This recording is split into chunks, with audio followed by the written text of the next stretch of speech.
Yang saya ucapkan ceramah kita Ustaz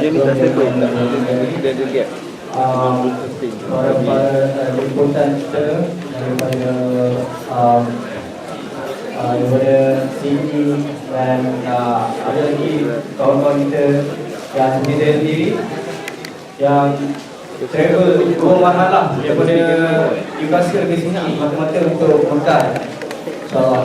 So, hadirin hadirat dalam rahmat Allah sekalian, dalam kesibukan sehari-hari kita pada hari ini, kita bersyukur kerana kita masih ada masa. Namun begitu kita kena, saya fikir di samping kita kesibukan kita bekerja, belajar dan melakukan aktiviti seharian kita, bagaimana kita dapat mencari dapat mekar ni tadi. So soalan pertama saya kepada Ustaz Ready? So bagaimana yang dikatakan redha Allah dan Rasul ni, dan redha Allah dan Rasul ni adakah beza dengan redha manusia? Itu semula kata. أعوذ بالله من الشيطان الرجيم بسم الله الرحمن الرحيم السلام عليكم ورحمة الله وبركاته. وعليكم السلام.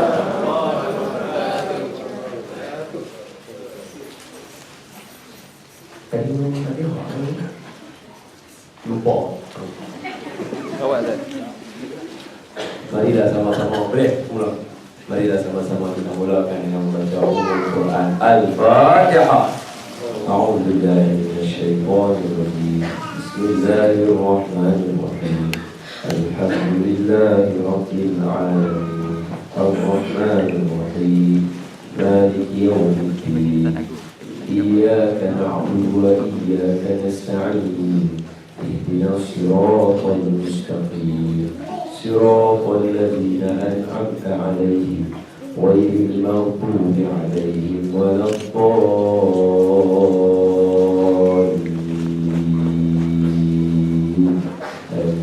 بسم الله الرحمن الرحيم. اللهم افتح علينا حكمتك وانشر علينا من خزائن رحمتك يا أرحم الراحمين. اللهم نور قلوبنا بنور هدايتك كما نورت الأرض بنور شمسك أبدا أبدا برحمتك يا أرحم الراحمين. الحمد لله رب العالمين. Amin. Terima kasih pada tuan pengurusi yang saya muliakan, kedua ibu bapa saya, para asatizah alim ulama. Ada salah silap kurang daripada saya beri teguran. Seterusnya yang saya sayangi, lagi saya kasih sahabat-sahabat muslimin dan muslimat ayah dan bunda, mudah-mudahan kita sama-sama dirahmati oleh Allah Subhanahu wa taala insya-Allah. Pertama-tama sekali tuan pengurusi, sebelum saya bercakap dengan lebih lanjut, izinkan saya mengatakan sesuatu. Siapa yang ragu-ragu tolonglah percaya saya ni Ustaz Ron.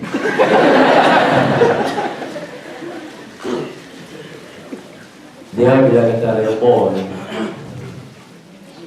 hak ni Allah sebut dalam surah Al-Fajr. Surah Al-Fajr. Ya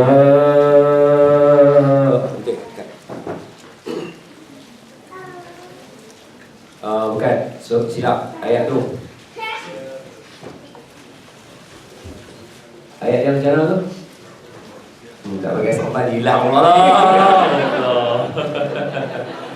Ini apa? Radhiyallahu anhu wa radu anhu dzalika liman khasyiya rabbah tu. Lam yakunil ladzina kafaru. Baik.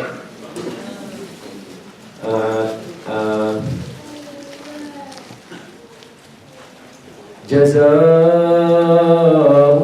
'inda rabbihim jannatu 'adnin tajri min tahtiha al-anhar khalidina fiha abada. Sama. Radhiyallahu anhum wa radu anhu dzalika liman khasyiya rabbah. Sadaqallahu alazim. Aduh. Ayat tu. Radhiyallahu anhu wa radu anhu.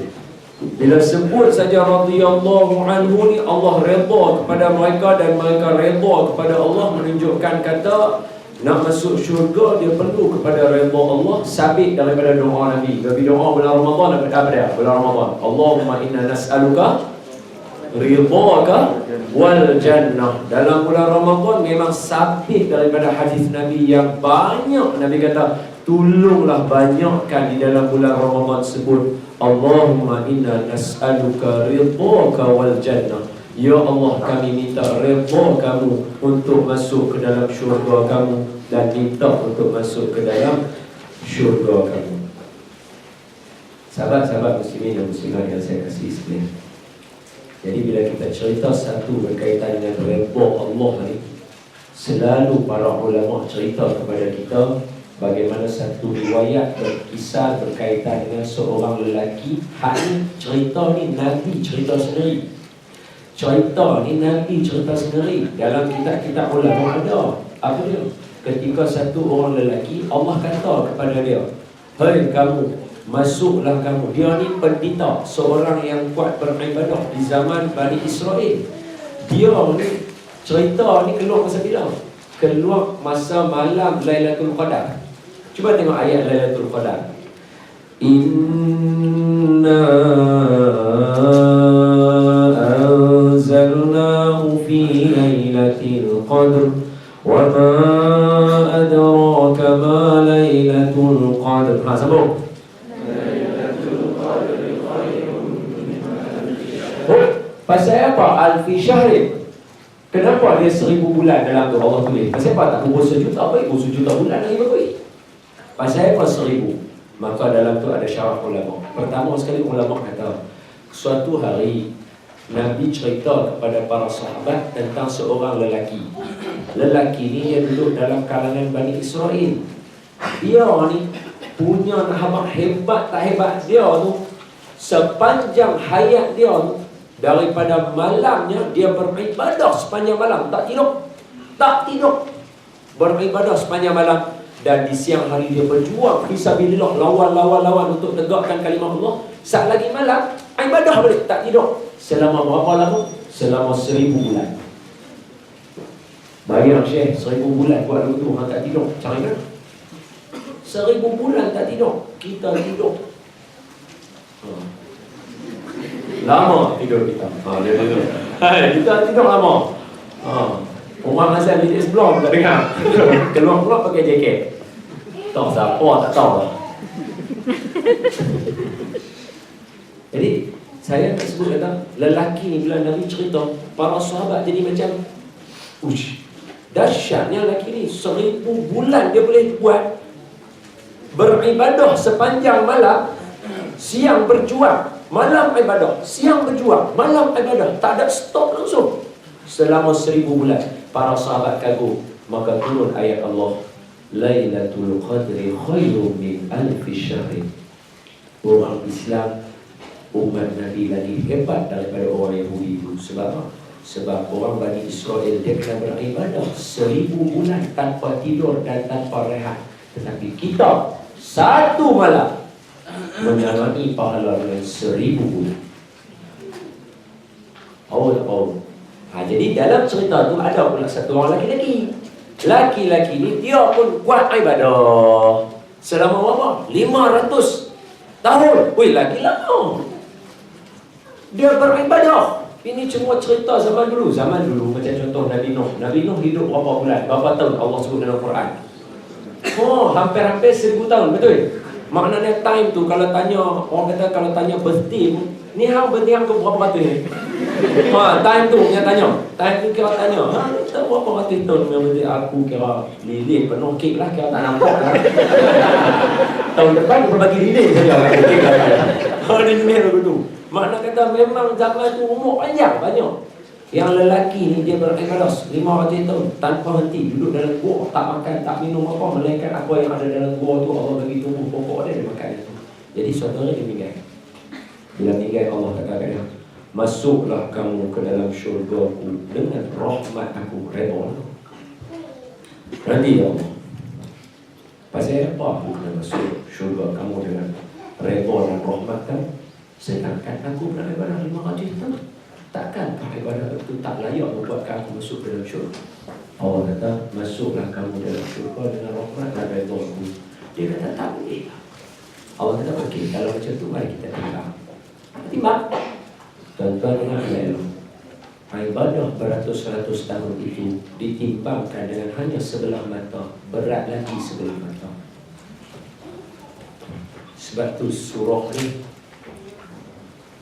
Alhaakumut takatsur hatta zurtumul maqabir, ayat yang last sekali apa? Tsumma la tus'alun yauma idzin 'anil na'im.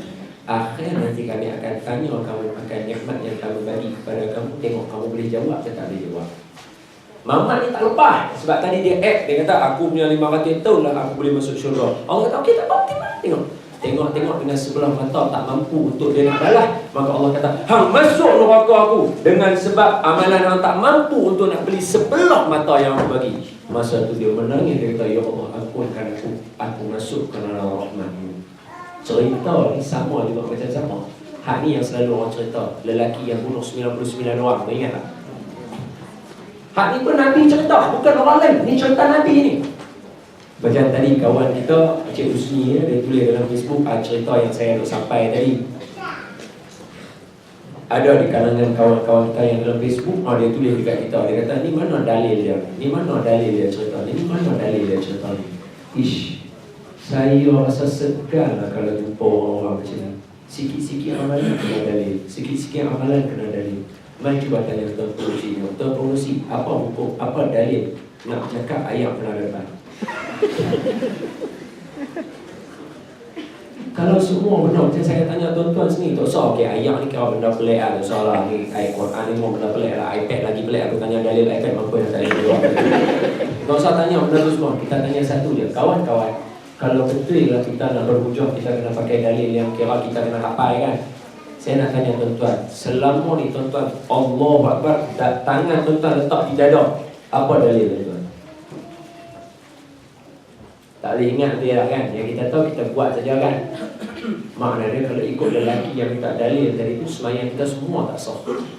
Oh jenuh. Cuba tanya doktor, apa dalil bila orang sakit memang bagi Panadol? Maka saya pesan pada kawan-kawan ingat, jangan jadi seperti orang begitu. Sikit-sikit ajar amalan kita minta dalil, sikit-sikit amalan saja minta dalil. Memadai dengan orang yang bercakap dengan kita itu, dia ada kepercayaan dia ada siqah dia, tuan-tuan percaya yang saya cakap benda betul dan saya abang sumber dia daripada guru kami yang ni, kami ambil syarah dia yang ni, ambil daripada yang ni, dalam kitab yang ni. Memadai tuan-tuan. Okay, jangan jadi sikit-sikit minta dalil. Saya orang minta dalil kat kita, lingkup kita. Berhati-hati lah. Takut kita jumpa dengan orang macam, bila dia tanya kita, kalau orang macam jangan kita rapat dengan dia. Dia akan merosakkan amalan baik kita nanti. Sebab apa? Bila kita kenal dulu, kita gaduh dengan dia. Dah lah sembahyang tak khusyuk, gaduh dengan orang tu. Faham tak? Faham tak saya abang? Faham? Jangan. Jauhkan dia dengan orang macam ni. Balik pada cerita tadi. Sama cerita ni macam kawan yang bunuh 99 orang tu. Macam mana Allah boleh bagi dia masuk syurga dalam keadaan dia bunuh 100 orang? Hanya bukan belum sampai tempat untuk dia bertaubat. Yang ni kata redha. Berbeza pula dengan redha Rasul. Oh, redha Rasul bang, dengan cerita ni saya. Cerita dia senang lah saya buka kat tuan-tuan. Tengok jangan ambil redha. Jangan ambil redha ni. Ambil redha ni kau power dah. Nabi ni redha ni kau power. Jangan ambil ni. Kalau Nabi redha memang power. Sebab apa? Contoh Nabi kata dekat dalam hadis, siapa-siapa yang meninggal kemudian dikebumikan di Baqi' di Madinah, bersebelahan dengan pintu keluar, pintu Babul Baqi', dekat dengan maqam Nabi. Kalau kita masuk belah situ, katalah itu pintu Babus Salam, kita bantu masuk Babus Salam, sini ni maqam Nabi, depan ni dengan maqam Abu Bakar, dengan maqam Sayyidina Umar. Kita keluar pintu tu nama dia Babul Baqi'. Kiblat mana? Kiblat macam ni. Tok Imam duduk sini depan ni. Tok Imam di sini ada 3 sof, 4 sof depannya. Lepas tu ada maqam Nabi dekat tepi sini. Keluar daripada maqam Nabi, maqam Abu Bakar dengan maqam Sayyidina Umar, ada pintu nama dia pintu Baqi'. Sebelah tu ada perkuburan nama dia perkuburan Baqi'. Nabi kata dalam hadis yang sahih, siapa yang dikebumikan di dalam kubur Baqi', memadailah bagi dia aku menjadi saksi kepada dia. Kalau Nabi jadi saksi, nak masuk mana lagi? Tapi persoalannya itu bangkit. Bani pun tak tahu nak bangun bila. Itu bangkit. New South Wales lagi tak tahu lah nak bangun bila. Orang New yang tu B bangkit nombor 2. Bani pun tak tahu bangun bila. New South Wales tak tahu lagi nak bangun bila. Hak paling teruk Pak Zimbabwe. Hak tu nak bangun bila pun tak tahu. Tapi nak cerita kata Nabi habaq belum reba dia. Hak reba dia tak usah kira. Reba dia memang ultimate lah. Tak usah kira reba. Jangan tengok reba yang tinggi tu. Tengok baru dia jadi saksi. Tak mana kita rasa orang yang duduk di pokok berbakit. Dengan ada Sayyidina Osman, dengan ada Siti Aisyah, dengan ada Siti Fatimah, dengan ada siapa nama lagi, Allah SWT, Ruqayyah, ada Ummi Kalsum, ada apa nama, semua sahabat ada di situ. Tuan-tuan, orang yang dapat tinggal di situ memang pilihan Allah. Okey, tapi tak mau tengok itu. Kita tengok dalil yang lagi sempoi pula lagi dahsyat lagi. Apa dia? Okey, simple. Bisa dengar tak lagu ni? Alangkah indah di pagi hari, burung bersiul menari-nari, terbang nana. Cerita apa lah? Cerita apa? Alibaba betul? Alibaba bujang lapuk betul? Oh, rupanya yang tu cerita Piramli. Alibaba bujang lapuk. Saya nak tanya di sini, siapa yang tak kenal Piramli angkat tangan? Oh lah, siapa tak kenal Piramli? Dia tak payah lah, dia tanya mak dia dulu. Dia kata Piramli tu siapa dia? Dia kata tak apa, nanti dia tahu.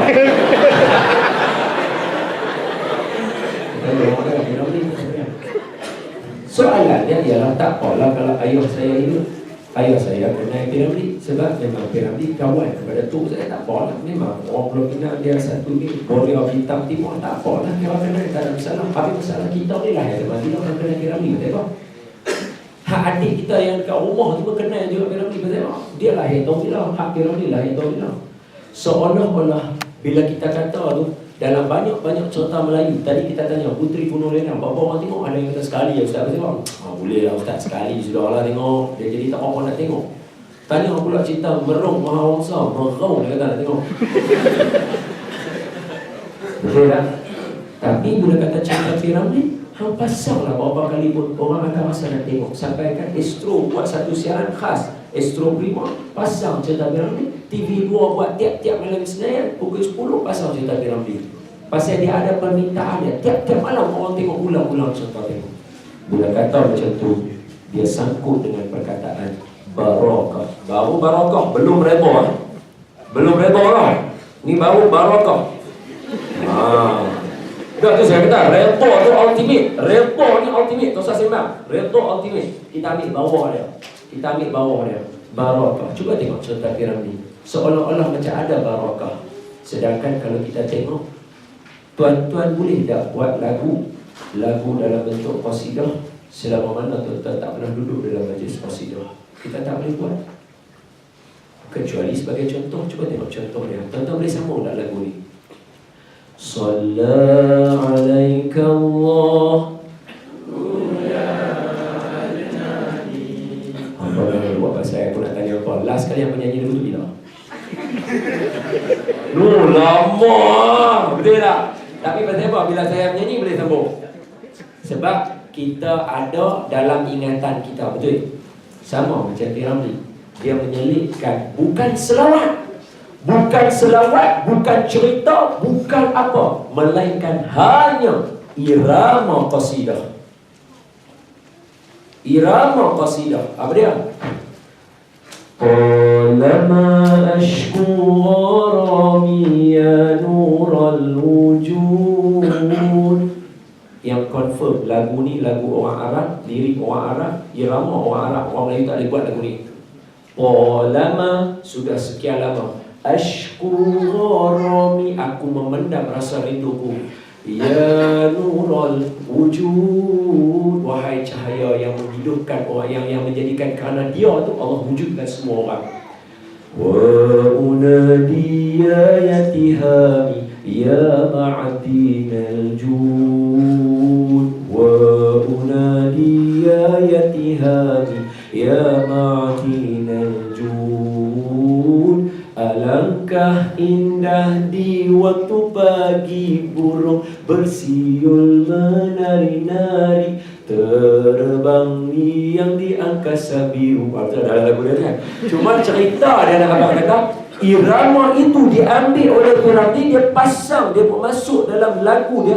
Lirik sebiji tak sama. Tak sama langsung. Hak sini talama ashku gharami, kat sini alangkah indah di waktu pagi. Memang tak sama. Tetapi hanya dengan keberkatan yang ada pada memuji Nabi, dalam irama yang memuji Nabi, dimasukkan dalam filem dia penuh dengan keberkatan.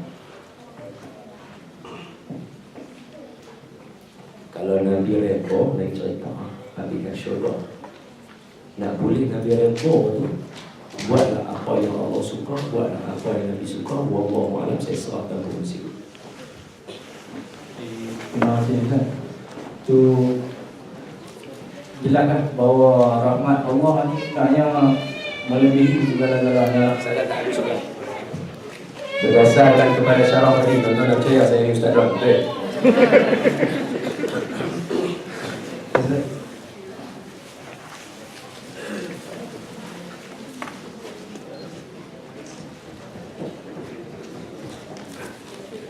Tak payah tanya Ustaz. So, dalam kita ni sebagai manusia yang kita tahu iman kita sering kali kadang-kadang naik, kadang-kadang jatuh, sat-sat baik, sat-sat jahat. So bagaimana orang kata attitude kita untuk orang kata sikap kita untuk masih mengharapkan rahmat Allah tu, walaupun kita sedar diri kita ni tidaklah semulia mana itu rasakan. Allahumma salli ala Sayyidina Muhammad wa ala ali Sayyidina Muhammad. Macam mana terus nak mengharapkan? Jangan berhenti berharap. Kan nak suruh nyanyi lagu silau saya. Allahumma salli ala Sayyidina Muhammad wa ala ali Sayyidina Muhammad. Ingat tak apa nama cerita Nabi Yusuf? Nabi Yusuf dia akan kena tabuh dengan abang dia. Lepas abang dia tabuh dia, lepas tahu dia masuk dalam perigi. Lepas tahu dia masuk dalam perigi, dia biar duduk lama dalam tu. Tiba-tiba mai satu rombongan. Rombongan tu tahu apa nama, bukan Ali, apa yang bawah tadi tu? Tiba-tiba, dia tahu tiba tu masuk, angkat-angkat Nabi Yusuf pegang benda tu. Dia angkat-angkat, dia kata, ini orang. Terkejut dia pada tengok ada budak dalam tu. Umur masa tu, umur Nabi Yusuf kata sebahagian ulama dalam belasan tahun. Ada kata 15, 16, 17 tu. Ada kata macam tu. Angkat-angkat tengok loh Nabi Yusuf ni. Masa tu belum Nabi ni. Abang dia ketika mana orang rombongan pikat pergi tu, abang dia duduk tengok daripada jauh. Abang dia duduk tengok dia daripada jauh. Kemudian abang dia nampak apa nama dia angkat dia mau naik. Lepas dia abang dia terus meluru ke arah orang yang duduk angkat dia naik tu. Abang dia kata lagu ni, Nabi Yusuf 2, Nabi Hud, Nabi Yusuf. Nabi Yusuf tu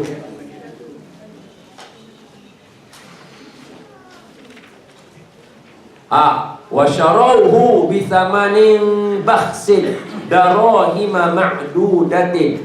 Kemudian abang dia tengok angkat dia dari tu. Ayat yang ke-20 surah Yusuf. Angkat-angkat naik kan. Tengok Nabi Yusuf naik, abang dia kata Allah, dia angkat Yusuf naik lah. Dia pakai lari ramai-ramai pergi kat dia. Dia kata apa? Apa nak beli ke? Ni orang gaji kami.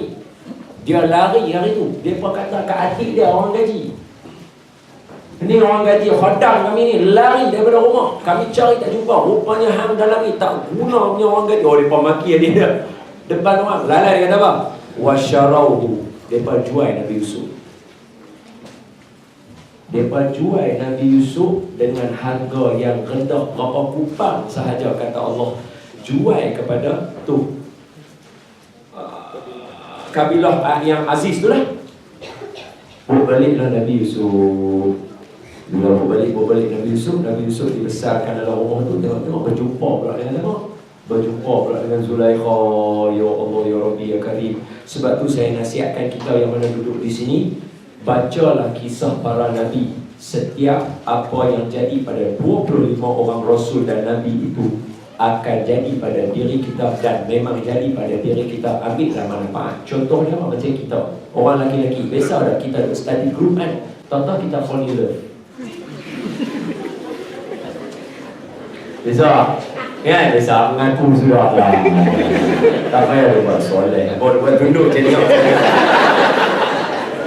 Berlakon lah boy. Kita manusia sama. Kita manusia sama. Kita memang akan rasa lagu tu duk buat program kau sama-sama. Ya aku tengok Dayah bagus you. Mana Dayah? Dayah. Oh, aku tengok Dayah bagus you. Dia layan aku bagus you. Oh, dia tertarik video itu. Besar jadi video kita. Besar. Tapi baca cerita Nabi Yusuf. Nabi Yusuf ketika mana Zulaikha kata dekat dia, hai talak. Mana dia? Bukan hi talak tau. Dia hai talak. Jangan salah baca. Dia hai talak. Come here darling. Itu maksudnya. Mana kataannya ni sebab dia baca Quran ni jenis ada makna bahawa dia tak sekali saya tak kerti nak tengok. Ni. Warad wa fi baiti an nafsi wa qalb. Wa qalat, hai talak, kemarilah engkau mendekatiku. Tu. Nah, Zulaikha kata kat Nabi Yusuf, hai talak. Apa berlaku masa Zulaikha buat kat dia? Ketika mana warawadathu allati huwa fi baitiha an nafsihi. Ketika dia tengok Nabi Yusuf tengok Zulaikha masa Zulaikha nak mengurat dia. Zulaikha pakai good night gown. Apa orang lelaki jangan buat pelik apa tak faham ni. Siapa dah tadi nak tanya aku soalan kahwin mana tahu? Abang, mana? Angkat tangan. Dia tanya tadi soalan. Lepas dah tadi dalam berjalan dia bertanya, Ustaz kami nak tanya soalan kahwin. Aku tanya malam ni. Lepas tu, boleh tak Tuan Mursi tanya? Sila. Hak kahwin ni? Kena tahu lah. Sabar. Jangan duduk tak sabar. Lepas tu, apa nama Nabi Yusuf?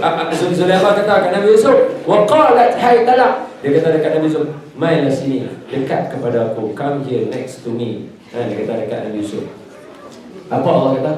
Zulaikha panggil Nabi Yusuf dalam keadaan dia pakai baju dia nak gorak Nabi Yusuf. Nabi Yusuf tengok dia tengok Nabi Yusuf. Zulaikha jatuh hati pada Nabi Yusuf. Nabi Yusuf ada terasa hati pada Zulaikha. Nampak? Nabi pun ada perasaan tu. Cuma Allah sebut dalam Quran, Allah ayat sambungan daripada yang tadi tu, Allah pelihara Nabi Yusuf. Cuba bayang tuan-tuan, Nabi Yusuf pun Allah pelihara dia baru dia selamat. Kita ni nak minta lindung siapa? Minta lindung Allah lah. Sebab tu bila kita nak buat mesyuarat ke, nak buat program apa, mula dengan surah Fatihah, mula apa bagi Allah pelihara kita. Sebab kok mana aku mesti jatuh cinta ya. Mestinya. Jadi berhati-hati, minta Allah lindung kita. Tapi bukanlah kata jatuh cinta itu salah, tidak salah. Sebenarnya itu jodoh kita. Tapi pelihara daripada buat perkara yang salah. Lepas sama tak boleh dijahit. Lepas tu bila tengok lagu tu, Nabi Yusuf pun lari. Kemudian dia lari pergi dekat depan itu.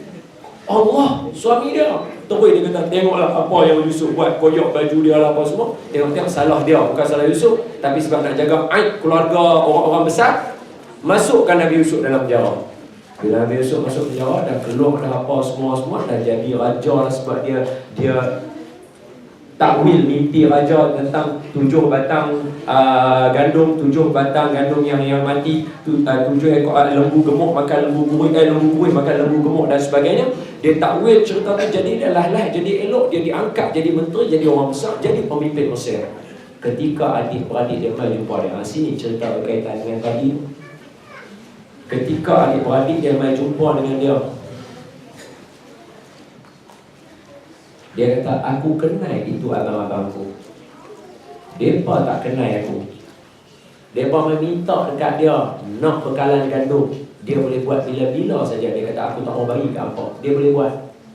Tapi dia tak buat. Dia bagi dekat adik-beradik dia juga. Silap pula tu, dia pergi bagi pula lebih kepada adik-beradik dia supaya mereka percaya dengan dia. Kemudian dia minta nak jumpa dengan adik dia Bunyamin.